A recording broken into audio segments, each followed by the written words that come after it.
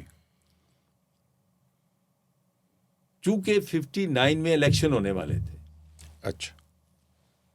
فروری مارچ میں الیکشن ہونے والے تھے, اس لیے اس نے کو کر دیا کہ وہ الیکشن نہ ہو سکیں. انہوں نے پہلے تو میٹنگ بلائی سیاستدانوں کی کہ الیکشن ملتوی کر دیے جائیں. اوکے.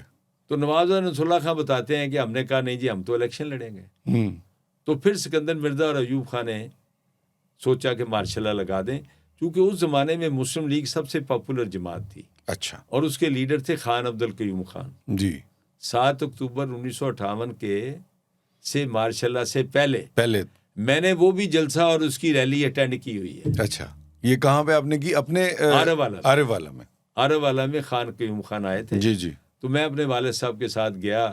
مجھے آج بھی وہ ریلی کی شکل یاد ہے کہ خان قیوم خان جا رہے ہیں اور ہم پھر ان کے جلسے میں بھی گئے, وہ سنا بھی. خیر تو وہ مارشاء اللہ لگ گیا. پھر ایوب خان کو جب ضرورت محسوس ہوئی تو انہوں نے خود دستور دیا تھا 1962 کا آیا تھا. جی تو 68-69 میں جب یہ مذاکرات ہوئے گول میز کانفرنس کے, جی تو ایوب خان مان گیا کہ وہ اپنے دستور میں 2 تبدیلیاں کر لیتا ہے, چونکہ اپوزیشن کا یہ مطالبہ تھا کہ 56 کا دستور بحال کرو اور بالغ رائے دہی کی بنیاد پر الیکشن ہو. اور تو ایوب خان نے کہا کہ دستور بحال کیا کرنا ہے, میں جو وہ دستور تھا اس کے مطابق تبدیلیاں کر دیتا ہوں. ٹھیک ہے. اور صدارتی کی بجائے میں پارلیمانی نظام کر دیتے ہیں اور بالغ رائے دہی کر دیتے ہیں. تو ایوب خان اس پہ راضی ہو گیا, لیکن بھٹو صاحب نے باہر کیمپین اپنی جاری رکھی اور پھر یحییٰ خان کو موقع ملا کیونکہ قومی اسمبلی اس وقت ہوتی تھی, اس کا اجلاس بلانا تھا. تو ایوب خان کو محسوس ہوا کہ میرے جو ممبران نیشنل اسمبلی ہیں وہ گھبرائے ہوئے ہیں, ان پر حملے ہو رہے ہیں. تو اس نے یحییٰ خان کو بلایا اور کہا کہ بھئی مارشاء اللہ لگاتے ہیں تاکہ میں قومی اسمبلی کا اجلاس بلا کے تو یہ ترامیم کر دوں. تو یحییٰ خان نے کہا کہ پھر چیف مارشل ایڈمنسٹریٹر میں ہوں گا کیونکہ میں کمانڈر ان چیف ہوں. اچھا.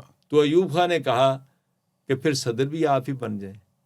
تو ایوب خان نے پھر 25 مارچ 1969 کو یحییٰ خان کے حوالے کیا جی, اور اپنے دستور کو بھی پیچھے چھوڑ دیا. دستور بھی ختم ہو گیا اس دن. اس کی وجہ یہ تھی کہ جو 1962 کا دستور تھا اس میں لکھا ہوا تھا کہ اگر صدر مغربی پاکستان سے ہوگا تو سپیکر مشرقی پاکستان سے ہوگا, اگر صدر مشرقی پاکستان کا ہوگا تو سپیکر مغربی پاکستان کا ہوگا, اور صدر اگر کسی وجہ سے چھوڑ جائے تو جو سپیکر ہے وہ پھر صدر بن جائے گا. لیکن وہ نہیں ہوا. ایوب خان نے اپنے ہی آئین کو رون دیا اور یحییٰ خان کے حوالے کر دیا. ٹھیک. اور اس کا جو نقصان ہوا وہ آپ اس کا اندازہ لگا سکتے ہیں.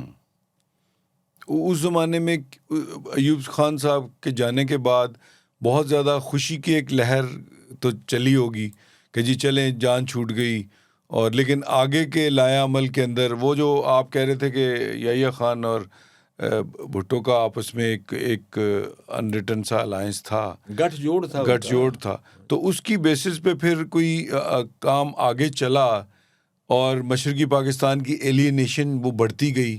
مجیب الرحمان بھی اندر تھا. سر دیکھیں میں ایک عرض کروں, اصغر خان بھی گول میز کانفرنس میں شریک تھے اور انہوں نے ایک بیان دیا کہ مارشاء اللہ لگانے کی پلاننگ ہو رہی ہے. تو جو اس وقت وزیر دفاع تھے وہ پاکستان بحریہ کے سابق سربراہ تھے ایڈمرل AR خان. ٹھیک. اس نے اصغر خان کے خلاف ایک بیان دے دیا. تو ایئر مارشل اصغر خان نے کہا کہ یہ معافی مانگے, اچھا, ورنہ میں گول میز کانفرنس میں نہیں جاؤں گا. ٹھیک. لیکن اصغر خان چونکہ اتنا پاپولر تھا اس وقت کہ اس کی بات ماننی پڑی, اور ایڈمرل AR خان جو وزیر دفاع تھے ایوب خان کے, اس نے باقاعدہ معافی مانگی. ٹھیک. لیکن ہوا وہی جی کہ یحییٰ خان نے ٹیک اوور کیا, اور اس کے کیا نقصانات ہوئے اس پہ بات کرتے ہیں. ناظرین, ہمارا پہلا جو حصہ ہے وہ اب یہاں پہ ختم ہوتا ہے. دوسرا پارٹ ہم منظور گیلانی صاحب کے ساتھ دوبارہ اس کے لیے حاضر ہوں گے. بہت بہت شکریہ. Thank you very much.